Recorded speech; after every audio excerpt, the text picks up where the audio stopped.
Welcome. Can I turn this on? Maybe? All right. Can people hear in the back? Can you guys hear me? Is the mic on? No? Maybe you can ask them to turn it on. Maybe we can get a big, there we go. All right. Maybe we can get a bigger auditorium, we'll see. So welcome to CS 183B. I'm Sam Altman, I'm the president of Y Combinator. 9 years ago, I was a Stanford student, and then I dropped out to start a company, and then I've been an investor for the last few. So at YC, we've been teaching people how to start startups for 9 years.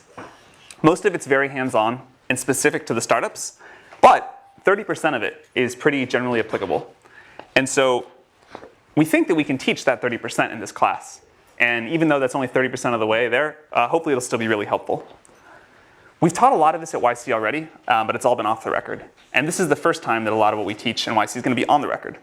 So we've invited some of our best speakers to come and give the same talks they give at YC. We've now funded 720 companies. And so we're pretty sure that a lot of this advice is pretty good. We can't fund every startup yet, but we can hopefully make this advice very generally available. Guest speakers are going to teach 17 of the 20 classes. I'm only teaching 3.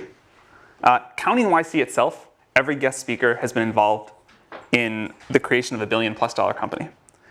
So the advice shouldn't be that theoretical. It's all from people who have done it. All of the advice in this class is geared towards people starting a business where the goal is hypergrowth and eventually building a very large company. Much of it doesn't apply in other cases, and I want to warn people up front that if you try and do these things in a lot of big companies or non-startups, it won't work. It should still be interesting. I really do think that startups are the way of the future, and it's worth trying to understand them. But startups are very different than normal companies. So over the course of today and Thursday, I'm going to try to give an overview of the 4 areas that you need to excel at in order to maximize your chances of success at a startup. And then throughout the course, the guest speakers are going to drill into all of these in more detail. So the 4 areas. You need a great idea, a great product, a great team, and great execution. These overlap somewhat, but I'm going to have to talk about them somewhat individually to make it make sense. You may still fail. The outcome is something like idea times product times execution times team times luck, where luck is a random number between 0 and 10,000, literally that much. But if you do really well in the 4 areas you can control, you have a good chance at least some amount of success. One of the exciting things about startups is that they are surprisingly even playing field. Young and inexperienced, you can do this. Old and very experienced, you can do this too. And one of the things that I particularly like about startups is that some of the things that are bad in other work situations, like being poor and unknown, are actually huge assets when it comes to starting a startup. Before we jump in on the how, I want to talk about why you should start a startup. I'm somewhat hesitant to be doing this class at all, because you should never start a startup just for the sake of doing so. There are much easier ways to get rich, and everyone who starts a startup always says, that they couldn't have imagined how hard and painful it was going to be. You should only start a startup if you feel compelled by a particular problem, and that you think starting a company is the best way to solve it. The specific passion should come first, and the startup second. In fact, all of the big successes we have at YC followed this. So for the second half of today's lecture, Dustin Moskovitz, the co-founder of Facebook and Asana, is going to take over and talk about why to start a startup. We were so surprised by the amount of attention that this class got that we wanted to make sure we spend a lot of time on the why. Okay, so the first of the 4 areas, a great idea. It's become popular in recent years to say that the idea doesn't matter. In fact, it's almost uncool to spend a lot of time thinking about the idea for a startup. You're just supposed to start, throw stuff at the wall, see what sticks, and not even spend any time thinking about if it'll be valuable if it works. And pivots are supposed to be great. The more pivots, the better. So this isn't totally wrong. Things do evolve in ways that are difficult to predict. And there's a limit to how much you can figure out without actually getting a product in the hands of users. And great execution is at least 10 times more important and 100 times harder than a good idea. But the pendulum has swung way out of whack here. A bad idea is still bad, and the pivot-happy world that we're in today feels really suboptimal. Great execution towards a terrible idea will get you nowhere. There are exceptions, of course, but most great companies start with a great idea, not a pivot. If you look at successful pivots, they almost always are a pivot into something the founders themselves wanted, not a random made-up idea. Airbnb happened because Brian Chesky couldn't pay his rent, but he did have some extra space. In general, though, if you look at the track record of pivots, They don't become big companies. I myself used to believe ideas didn't matter that much, but I'm very sure that's wrong now. The definition of the idea as we talk about it is very broad. It includes the size and the growth of the market, the growth strategy for the company, the defensibility strategy, and so on. When you're evaluating an idea, you need to think through all these things, not just the product. If it works out, you're going to be working on this for 10 years. So it's worth some real upfront time to think through the long-term value and the defensibility of the business. Even though plans themselves are worthless, the exercise of planning is really valuable and totally missing in most startups today. Long-term thinking is so rare anywhere, but especially in startups, that it's a huge advantage if you do it. Remember that the idea will expand and become more ambitious as you go. You certainly don't need to have everything figured out in a path from here to world domination, but you really want a nice kernel to start with. You want something that can develop in interesting ways. As you're thinking through ideas, another thing that we see young founders get wrong all the time is that someday you need to build a business that's difficult to replicate. This is an important part of a good idea. I want to make this point again because it's so important. The idea should come first and the startup should come second. Wait to start a startup until you come up with an idea you feel compelled to explore. This is also the way to choose between multiple ideas. If you have several ideas that all seem pretty good, work on the one that you think about most often when you're not trying to think about work. But we hear again and again from founders that they wish they had waited to start a startup until they came up with an idea that they really loved. Another way of looking at this is that the best companies are almost always mission-oriented. It's difficult to get large groups of people to the extreme levels of focus and productivity that you need for a startup to be successful, unless the company feels like an important mission. And it's usually really hard to get that without a great founding idea. A related advantage of mission-oriented ideas is that you yourself will be dedicated to them. It takes years and years, usually a decade, to create a great startup. If you don't love and believe in what you're building, you'll likely to give up at some point along the way. There's no way I know of to get through the pain of a startup without belief that the mission really matters. A lot of founders, especially students, believe that their startup's only going to take 2 or 3 years, and then after that they'll work on what they're really passionate about. That almost never works. Good startups usually take 10 years. A third advantage of mission-oriented companies is that people outside the company are more willing to help you. You'll get more support on a hard, important project than a derivative one. When it comes to starting startups, in many ways it's easier to start a hard startup than an easy startup. This is one of those counterintuitive things that takes people a long time to understand. It's difficult to overstate how important being mission-driven is, so I want to emphasize it one last time. Derivative companies, companies that copy an existing idea with very few new insights, don't excite people, and they don't compel the teams to work hard enough to be successful. Paul Graham is going to talk about how to get startup ideas next week. It's something that a lot of founders struggle with, but it's something I believe you can get better at with practice, and it's definitely worth trying to get better at. The hardest part about coming up with great ideas is that the best ideas often look terrible at the beginning. The 13th search engine, and without all the features of a web portal, most people thought that was pointless. Search was done, and anyway, it didn't matter that much. Portals were where the value was at. The 10th social network, and limited only to college students with no money, also terrible. MySpace had won, and who wants college students as customers? Or a way to stay on strangers' couches. That just sounds terrible all around. These all sounded really bad, but they turned out to be good.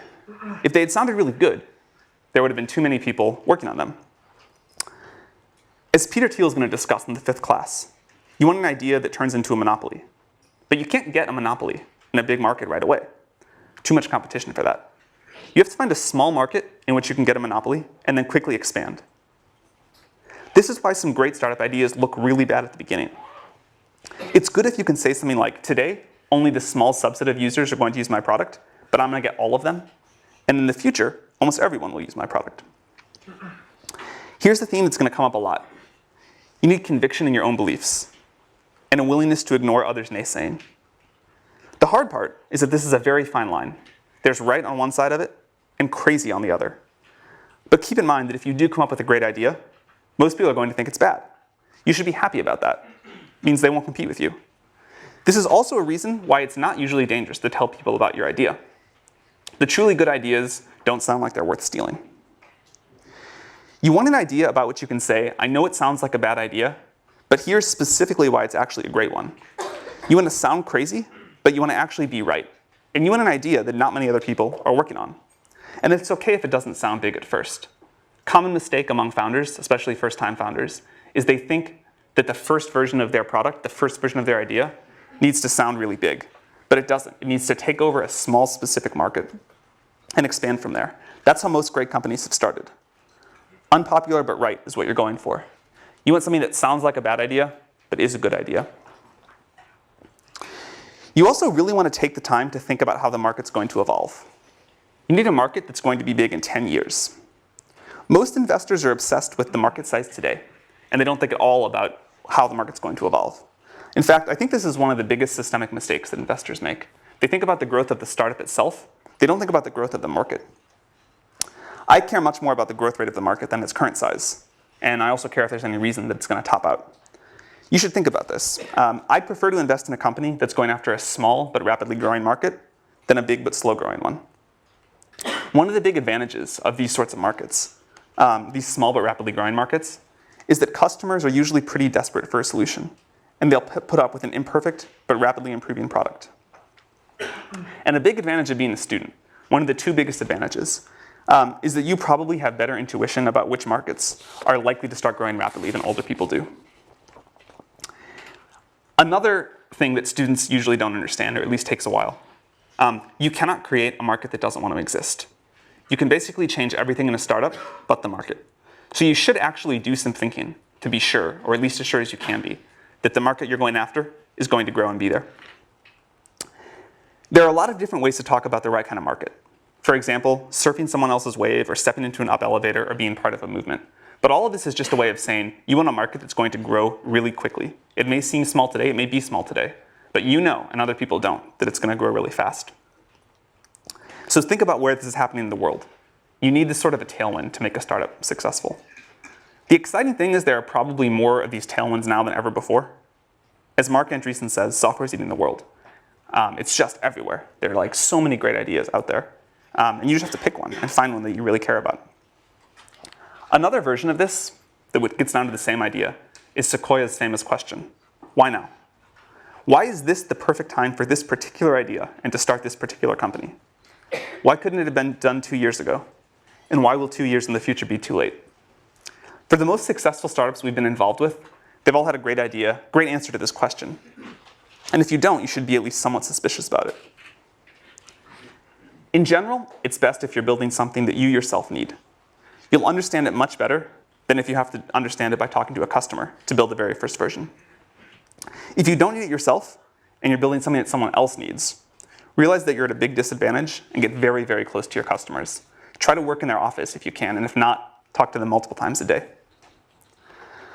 Another somewhat counterintuitive thing about good startup ideas is that they're almost always very easy to explain and very easy to understand. If it takes more than a sentence to explain what you're doing, it's almost always a sign that it's too complicated. It should be a clearly articulated vision with a small number of words. And the best ideas are usually either very different from existing companies in one important way, like Google being a search engine that worked just really well and none of the other stuff of the portals, or totally new like SpaceX. Any company that's a clone of something else that already exists with some small or made up differentiator, like we're going to be X beautiful design, or we're going to be Y for people that like red wine instead, that usually fails. So as I mentioned, one of the great things about being a student is that you have a very good perspective on new technology. And learning to get good at having new ideas takes a while. So start working on that right now. That's one thing we hear from people all the time, that they wish they had done more of when they were a student. The other is meeting potential co-founders. You have no idea how good of an environment you're in right now for meeting people that you can start a company with down the road. And the one thing that we always tell college students is more important than starting any particular startup is getting to know a lot of potential co-founders. So I want to finish this section of my talk with a quote from 50 Cent. This is from when he was asked about vitamin water. I won't read it, it's up there. But it's about the importance of thinking about what customers want and thinking about the demands of the market. Most people don't do this. Most students especially don't do this. If you can just do this one thing, if you can just learn to think about the market first, you will have a big leg up on most people starting startups. And this is probably the thing that we see wrong with Y Combinator apps most frequently, is that people have not thought about the market first and what people want first. So for the next section, I'm going to talk about building a great product. And here again,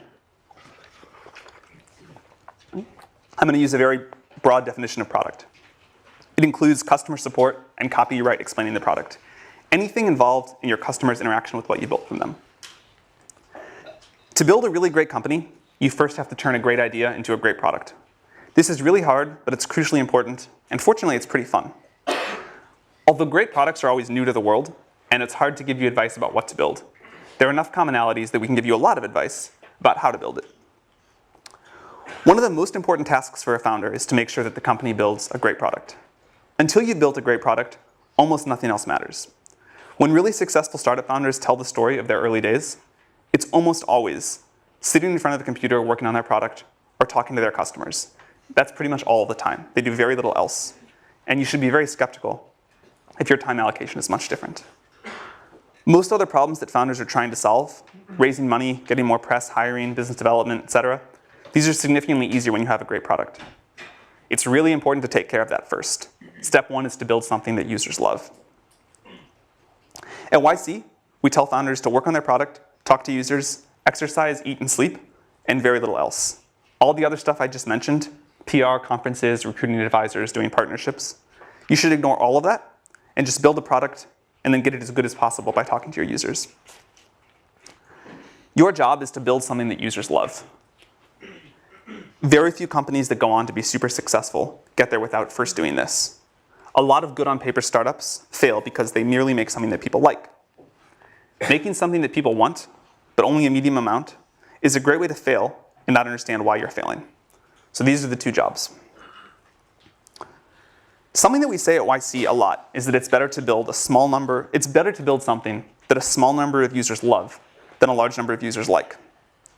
Of course, it'd be best to build something that a small number of users love, but opportunities to do that for V1 are rare, and they're usually not available to startups. So in practice, you end up choosing either the gray or the orange. You make something that a lot of users like a little bit, or something that a small number of users love a lot. And this is a very important piece of advice. Build something that a small number of users love.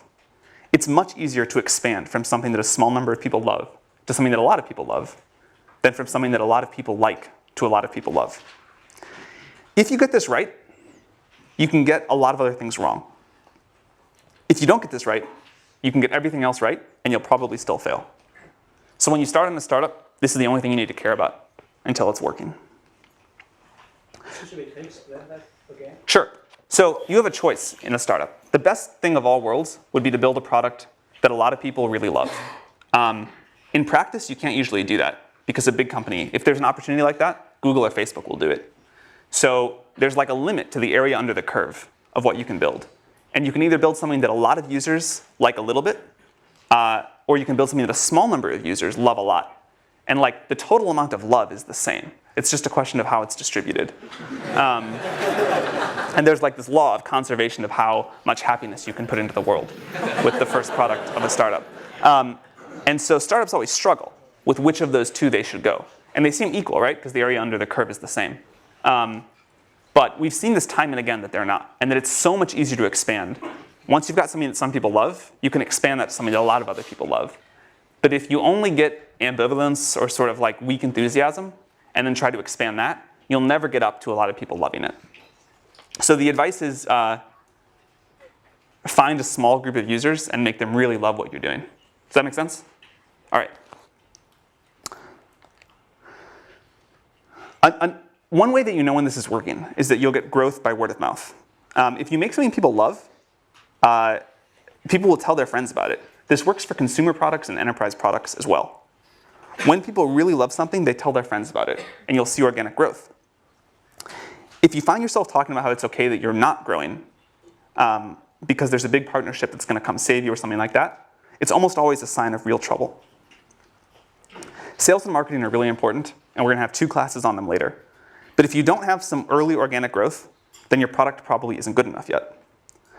A great product is the secret to long-term growth hacking. You should get that right before you worry about anything else. It doesn't get easier to put off making a great product. If you try to build a growth machine before you have a product that some people really love, you're almost certainly going to waste your time. Breakout companies almost always have a product that's so good that it grows by word of mouth. Over the long run, great products win.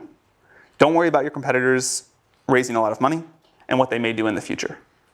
They probably aren't very good anyway. Very few startups die from competition.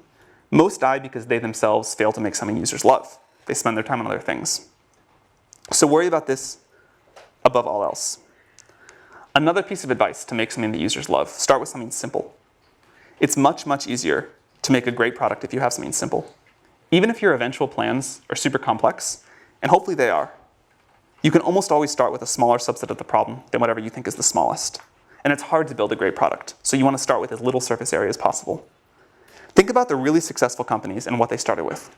Think about products that you really love. They're generally incredibly simple to use and especially to get started using. The first version of Facebook was almost comically simple. The first version of Google was just an ugly web page with a text box and 2 buttons, but it returned the best results, and that's why users loved it. The iPhone is far simpler to use than any smartphone that ever came before it, and it was the first one that people really loved. Another reason that simple is good is because it forces you to do one thing extremely well, and you have to do that to make something that people love.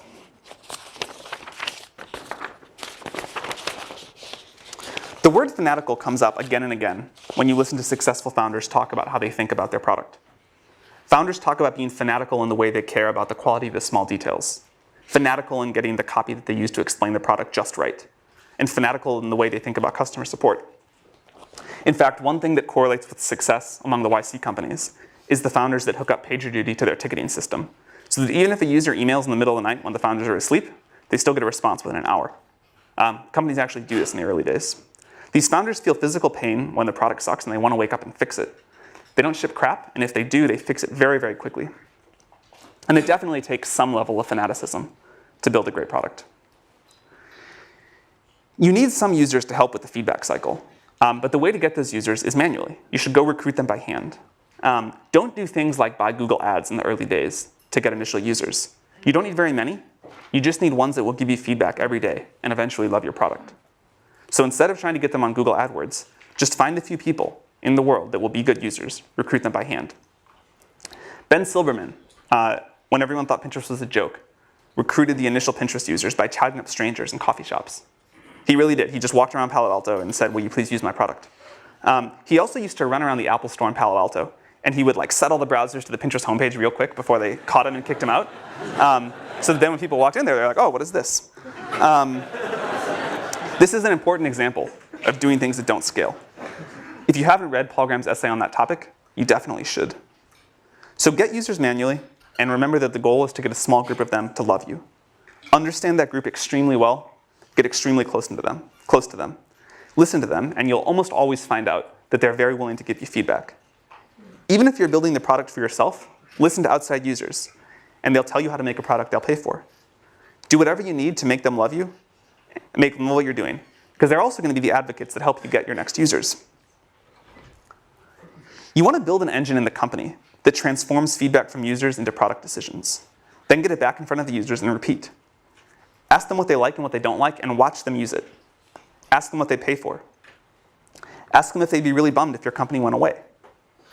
Ask them what would make them recommend the product to their friends. And ask them if they've recommended it to any yet.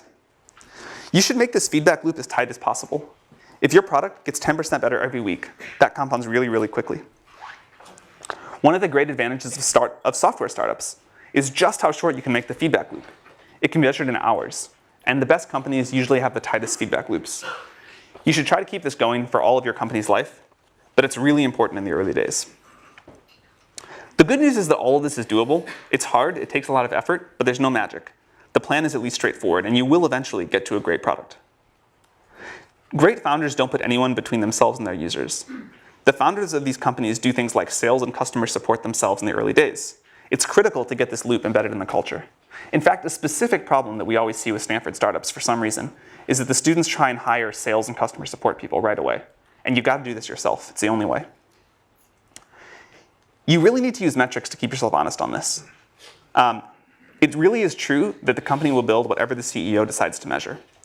If you're building an internet service, ignore things like total registrations. Don't talk about them. Don't let anyone in the company talk about them.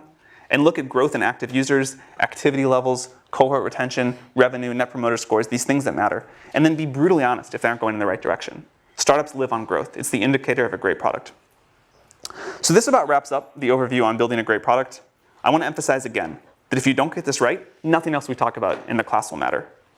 You can basically ignore everything else that we talk about until this is working well. On the positive side, this is one of the most fun parts of building a startup. So I'm going to pause here. I'll pick back up with the rest of this on Thursday. And now we're going to have Dustin talk about why you should start a startup. Thank you for coming, Dustin. Sure. But yeah, so Sam asked me to talk about why you should start a startup. There's a bunch of reasons you might have. And there's a bunch of common reasons that people have that I hear all the time for why you might start a startup. It's important to know like what reason is yours, because some of them only make sense in certain contexts. Some of them will actually like lead you astray. You may have been misled by the way that Hollywood or the press likes to romanticize entrepreneurship. So I want to try and like illuminate some of those potential fallacies so you guys can make the decision in a clear way. And then I'll talk about the reason I like best for actually starting a startup. It's very related to a lot of what Sam just talked about. But surprisingly, I don't think it's the most common reason. Usually people have one of these other reasons, or they just want to start a company for the sake of starting a company. So the four common reasons, just to enumerate them, are it's glamorous, you'll get to be the boss, you'll have flexibility, especially over your schedule, and you'll have the chance to have bigger impact and make more money than you might by joining a later stage company. So, okay, you guys are probably pretty familiar with this concept. When I wrote the Medium post, which a lot of you guys read a year ago, I felt like the story in the press was a little more unbalanced. Entrepreneurship just got romanticized quite a bit. The movie The Social Network came out, had a lot of sort of like bad aspects of what it's like to be an entrepreneur, but mainly sort of painted this picture of like there's a lot of partying and you kind of move from like one brilliant insight to another brilliant insight, and really made it seem like this like really cool thing to do. And I think the reality is just not quite so glamorous. There's an ugly side to being an entrepreneur, and also just more importantly, what you're actually spending your time on is just a lot of hard work. Sam mentioned this, but you're basically just sitting at your desk, heads down, focused, answering customer support emails, doing sales, figuring out hard engineering problems. So it's really important that you kind of like go in with eyes wide open. And then also it's really quite stressful. This has been a popular topic in the press lately. The Economist actually ran a story just last week called like Entrepreneurs Anonymous, and shows like a founder kind of like hiding under his desk and talking about like founder depression. This is like a very real thing. Like, let's be real. If you start a company, it's going to be extremely hard. Why is it so stressful? So a couple reasons. One is you've got a lot of responsibility. So people in any kind of career have fear of failure. It's kind of just like a dominant part of the psychology. But when you're an entrepreneur, you have fear of failure on behalf of yourself and all of the people who decided to follow you. So that's really stressful. In some cases, these people are depending on you for their livelihood. Even when that's not true, they have decided to devote the best of your years of their life to following you.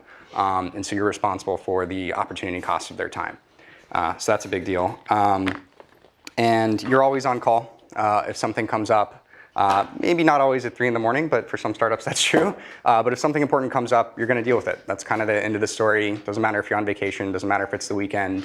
You've kind of always got to be on the ball and always be in a place mentally where you're prepared to deal with those things. And then a sort of special example of that or of this kind of stress is fundraising. So scene from The Social Network.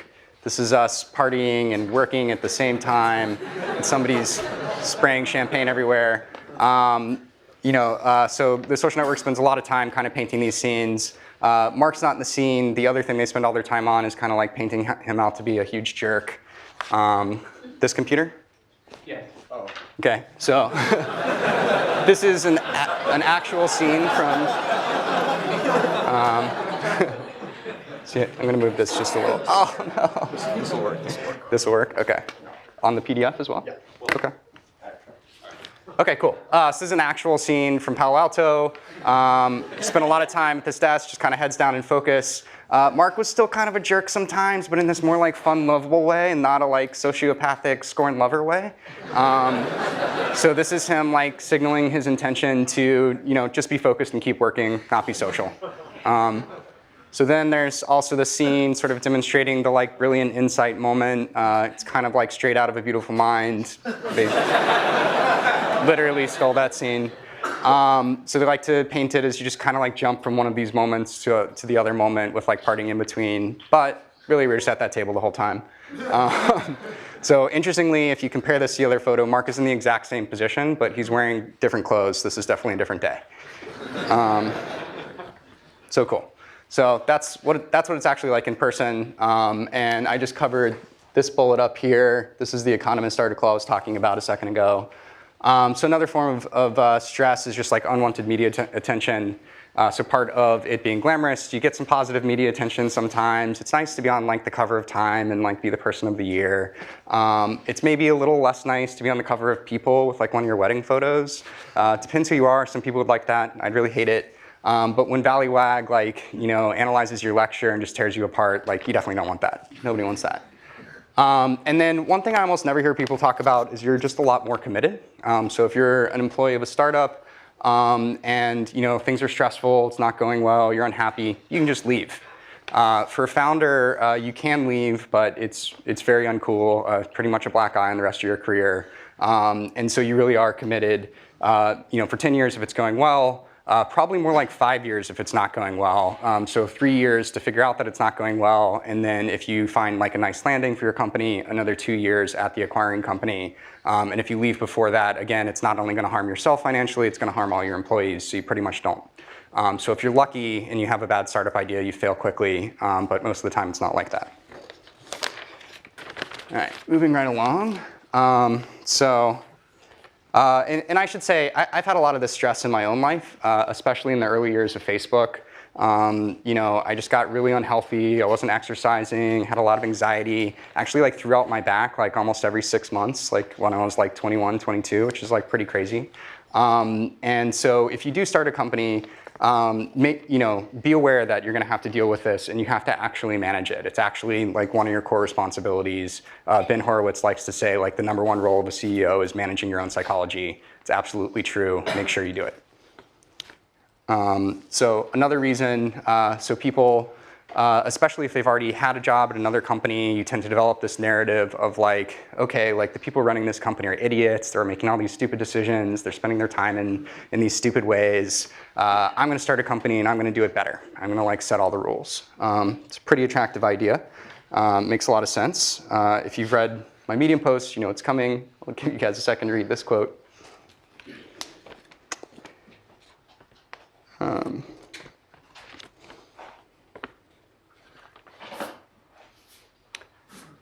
Cool. So this really resonates with me. And one thing I'd point out is, the reality of these decisions is pretty nuanced. The people you thought were idiots probably weren't idiots. They probably just had like a really difficult decision in front of them, and people pulling them in multiple directions.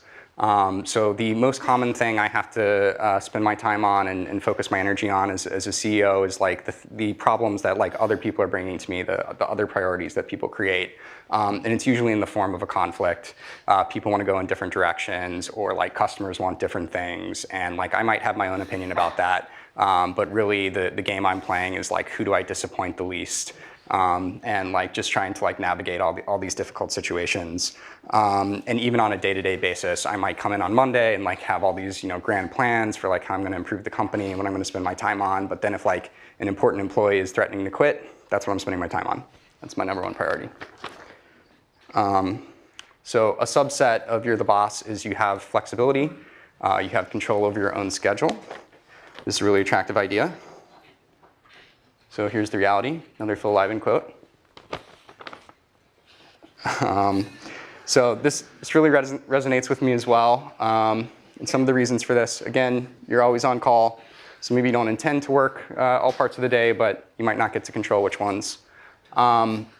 You're a role model. This is super important. So if you're an employee of a company, you might have some good weeks, you might have some bad weeks, some weeks when you're low energy, maybe you want to take a couple extra days off. That's really bad if you're an entrepreneur. Like your team will really signal off what you're bringing to the table. And so if you take your foot off the gas, so will they. You're always working anyway. So if you're really passionate about an idea, it's just gonna like pull you to keep working on it. If you're working with great investors, you're working with great partners, they're gonna wanna be working really hard, they're gonna want you to be working really hard. And again, you're gonna wanna work really hard. So some companies like to tell the story about you can have your cake and eat it too. You can have like 4-day work weeks maybe. If you're Tim Ferriss, maybe you can have a 12-hour work week. It's a really attractive idea. And it does work in a particular instance, which is if you want to like actually have a small business or go after a niche market, then you're a small business entrepreneur. That makes total sense. But as soon as you get past like 2 or 3 people, you really need to step it up and be full-time committed. Cool. So this is the big one. So this is the one I hear the most, especially like candidates applying to Asana. They tell me, you know, I'd really like to work for a much smaller company or start my own because then I have a much bigger slice of the pie. I'll have much more impact on how that company does, and I'll have more equity, so I'll make more money as well. So let's examine when this might be true. So I'll explain these tables. They're a little complex, but let's focus on the left first. So this is just explaining Dropbox and Facebook. These are their current valuations. And this is how much money you might make as employee number 100 coming into these companies, especially if you're like a relatively experienced engineer, like you have like 5 years of industry experience. You're pretty likely to have an offer that's around 10 basis points. So if you joined Dropbox a couple years ago, the upside you'd have already locked in is about 10 million. There's plenty more growth from there if you leave in the company. If you joined Facebook a couple years into its existence, you made $200 million. This is a huge number. And if you, even if you joined Facebook as employee number 1,000, so you joined it in like 2009, you still made $20 million. That's a giant number. And that's how you should be benchmarking when you're thinking about what might I make as an entrepreneur. So moving over to the table on the right, these are 2 theoretical companies you might start. So Uber for pet sitting, pretty good idea. If you're really well suited to this, you might have a really good shot at building a $100 million company. And then your share of that company is pretty likely to be about 10%. This certainly fluctuates. Some founders have a lot more than this, some have a lot less. But after multiple rounds of dilution, multiple rounds of option pool creation, you're pretty likely to end up about here. If you have more than this, I'd recommend Sam's post on like the equity split between founders and employees. You probably should be giving out more. So basically, if you're extremely confident about building this $100 million business, which is a big ask, it should go without saying that you should have a lot more confidence in Facebook in 2009 or Dropbox in 2014 than you might for a startup that doesn't even exist yet. Then this is worth doing. So if you have a $100 million idea and you're pretty confident you can execute it, I would consider that. If you think you're the right entrepreneur to build Uber for space travel, that's a really huge idea, $2 billion idea. You're actually gonna have a pretty good return for that. You should definitely do that. This is also only the value after 4 years, and this idea probably has legs. So definitely go after that. If you're thinking of building that, you probably shouldn't even be in this class right now. You should just go and build that company.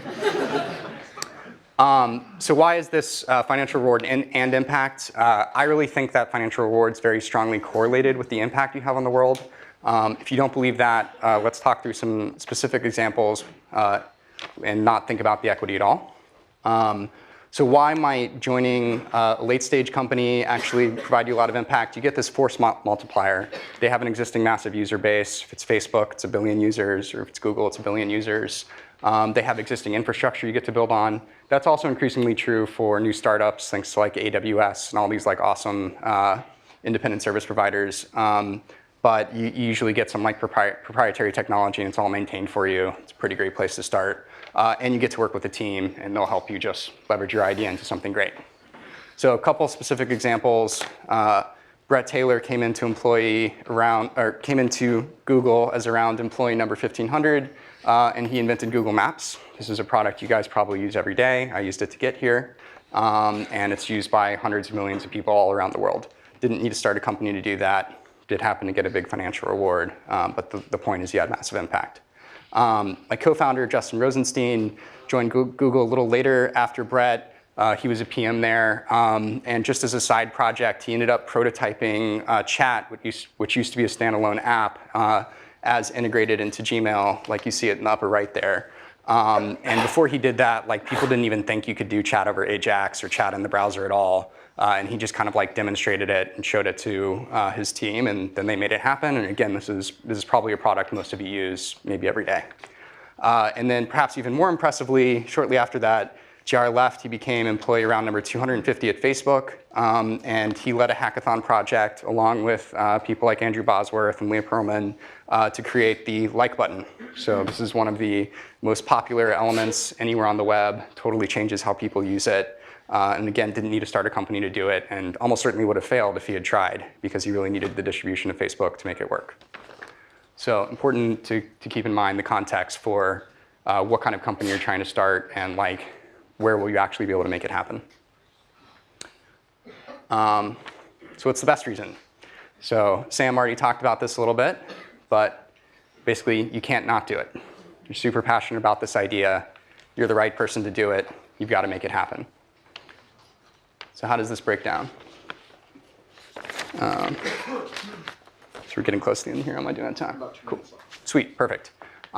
This is sort of like a wordplay.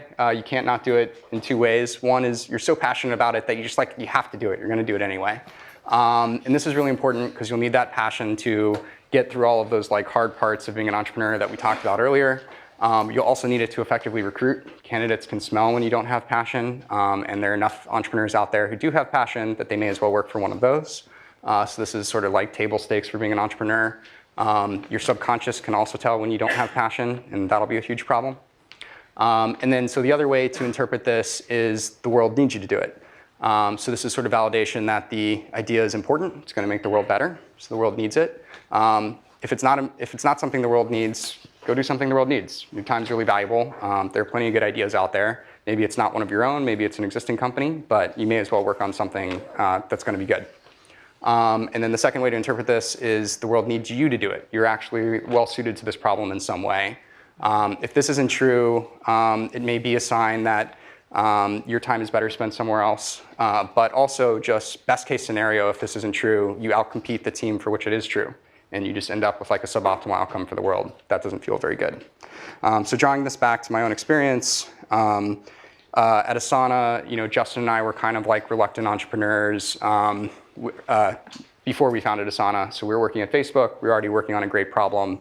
And we would basically work all day long on our normal projects. And then at night, we would keep working on this internal task manager that was used internally at the company. And it was just because we were like so passionate about the idea. It was so clearly valuable that we couldn't do anything else. And at some point, we had to have the hard conversation of like, okay, well, what does it mean if we don't actually start this company? We were able to see the impact it was having on Facebook. We were pretty convinced it could be really valuable for the world. We were also pretty convinced nobody else was going to build it. The problem had been around a long time, and we just kept seeing sort of incremental solutions to it. So if we didn't go out with the one that we thought was best, we thought there'd be a lot of value left on the table. And yeah, so we just couldn't stop working on it. And literally the idea was like beating itself out of our chest, like forcing itself into the world. And I think that's the feeling you should really be looking for when you start a company. That's how you know you have the right idea. So I'll go ahead and stop there. I'll put some recommended books up here, but won't narrate them. And maybe that's the end of the class. Thanks, Dustin. Yeah, thank you.